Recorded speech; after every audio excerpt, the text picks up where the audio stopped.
Back here with Mark Schlereth, we're talking the Cowboys coming off a shutout loss to the Colts. The loss Ezekiel Elliott said the team actually needed in order for them to regain focus. Meanwhile, the team's owner, however, slightly less optimistic. Jerry Jones's cup clearly half empty. Here's what he had to say about the team's first shutout loss since 2003. We are concerned. We should be concerned. Parity is really here in the NFL. There's a lot of competitive teams that have a chance here. And we've got to realize that any team can beat you. They pay their guys, too, when you play them. And they're paid to beat you. And you go out there and give them an opportunity and line it up for them, it can happen to you. All right, Stink, is Jerry Jones right to be worried, to be concerned about this team? Oh, he's definitely right. They pay their guys, too. Yes, absolutely. They pay the other guys on the field. Yeah, sure. You've got to be concerned. I mean, I think you have to look at several factors here. The way that team has been built was to dominate the line of scrimmage, run the football, open up your play action, just ask Dak not to turn the ball over. That's kind of how they're constructed, if you will. And you look at even the course of the last few weeks. I mean, Tyron Smith has had injuries. Suafilo had the eye poke. He missed time. You lost Travis Frederick for the season. Right, last week, Zach Martin didn't play. I mean, what you've built your team around. Now, I don't think the Dallas Cowboys are the best offensive line in football. They're just not that anymore. Right. But they're still formidable. They're still pretty good when they're together and when they're relatively healthy. And that's how you've built your team. And you know what? That wasn't them last week.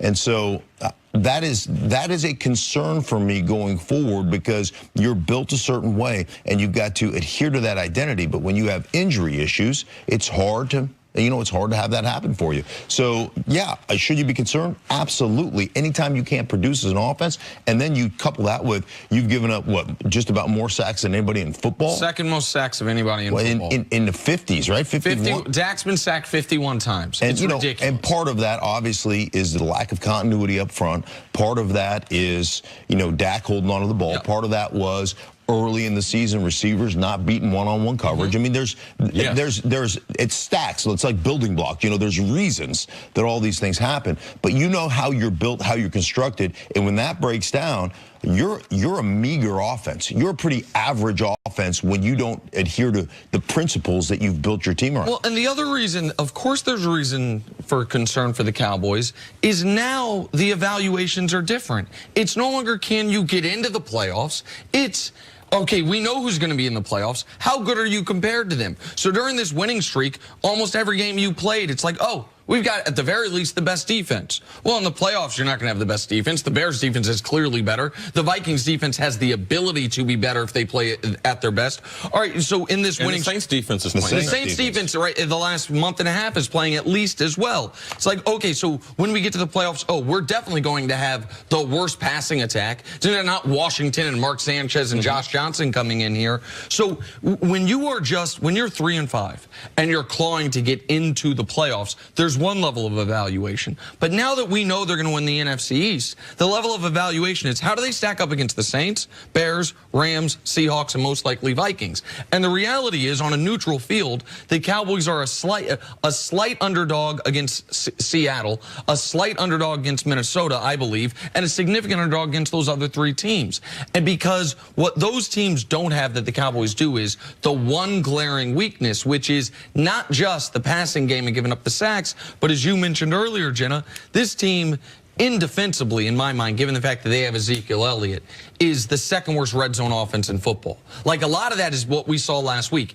Going for it on fourth down, fourth and goal, and getting stuffed. Having a guy on third and 1 from the 4 throwing a pass to your backup fullback and having him just drop the ball. Like, their red zone play calling and their red zone execution, the only team that's been worse than them this year is the Niners, who are on their third quarterback. That's problematic for them. How do you get better in the red zone this late into the season? You're not changing your personnel. Is it schematic? You definitely have to change something from a scheme standpoint. What I like about the red zone, and scored a lot of touchdowns in the red zone, made a lot of my career third down in the red zone. The reason why is because could predict what coverage you're going to get based on formation. They don't do that in Dallas. So they're two playmakers. Ezekiel Elliott, how can they help him out? How can they help out Amari Cooper? Well, you're defending less territory. So in the passing game, there's the deep passing game, intermediate, and short. The deep passing game is gone. You can very seldom throw to the deep quadrants of the field, especially the middle. So maybe the back pylon you might be able to go to on the left and or the right. But the field is so much smaller, so much more condensed. Teams are less apt to blitz you in the red zone because they don't have to. They're going to play everything in front of you, force you to kick a field goal or force you into a turnover. So you have to understand, how can I dictate to them? Ezekiel Elliott, maybe utilize him in the screen game, all right, on first down. You cannot run Ezekiel Elliott between the tackles on first and or second down in the red zone because that's what they're expecting. Get you an obvious third down situation. They can put a little pressure on you and get you off the field, force a field goal. So for me, that's what I'm going to do. If I do get in the red zone, I'm going to throw the ball to Zeke and Amari Cooper on first down. And because that is not real accurate and does not have a great arm, they don't throw outs, deep outs or short outs because it's a dangerous throw. Go the quarterbacks and coordinators got trepidation in having their quarterback throw. That's why when you see a young quarterback come from college to the pro, what do they make him do? Hey, let me see you throw that deep out. Watch all the big games in the NFL. Watch how many balls they throw to on the sideline late in games. So if they were able to add that, Amari, the reason why Philadelphia was unfortunate, they were inside. They knew they were going to run an in-breaking route. If Dallas had an out-breaking route, that guy would have tore his ACL trying to get out to Amari Cooper because he was already inside. So that's what I would do. Try to get Zeke in the passing game in the red zone, especially in the screen game. Amari Cooper, you got to get him some out-breaking things, and you got to trust Dak to be able to deliver. I think you have to understand, to be a great red zone team, I believe you have to understand how to run the ball against heavy boxes and heavy fronts. And think about in the field of play. Most teams are playing some type of 8-man front. So they're playing either a cover 3 or a cover 1. Yeah. Safety's up in there. You've got 8 guys you have to contend with. Well, you can essentially play 8- and 9-man fronts from a too-high look in the red zone because your heels of your safeties are at about 7 yards, not 12 yards where they are in the field. So great point. Your ability to close as a safety, I mean, you're really just playing a couple yards behind the linebackers in that because you're not worried, as Chris said, you're not worried about the deep quadrants of the field because you've got the end line as an extra defender. So that's why it's hard. When you get into the red zone, one, you have to be able to dictate in the running game, and you have to be able to run against the 8-man fronts, and you have to be able to run against those. But you know what you got to do? You got to have one of those. That can beat one-on-one. You got to have one of those. You got to have a dude that can beat one-on-one. That can use his body to body a dude up, to get outside, to a little whip route, whatever it is, or a fade. Really hurts you, and that's where not having a tight end. I know the last couple of weeks they've targeted the tight end, but man, if you have a tight end, those safeties got to get back, and those linebackers, you can throw it right over their head. Right. That's what they're fearful. Especially in the middle of the field, because when you get down to the red zone, you're getting too high safety and they can't hit him in his head. Majority of time. So you got to get right into the middle of that football field over the top of a linebacker. And where you scored, I'm going to say probably 30 to 40 of your career touchdowns, where it was one-on-one. Yeah, you're not good stats, so probably more than that. Hold on, well, you don't even know the qualifications I'm going to give. Where one-on-one in the red zone, where they threw it up, and they trusted you to jump up and grab it. There is no doubt. That's not what Amari's great at. I think there's not a receiver in the history of football scored more touchdowns than me inside the 10-yard line. Right. No, that is an accurate stat. That is, your stats are good. That is correct. Yeah. Oh, okay. So, how many touchdowns you scored? You probably don't even know. I scored 131. Hold on a second. Kidding? Wait a second. Oh, yes, I am kidding. Because you've been as high as on Amari as anybody. But that's not what he's great at.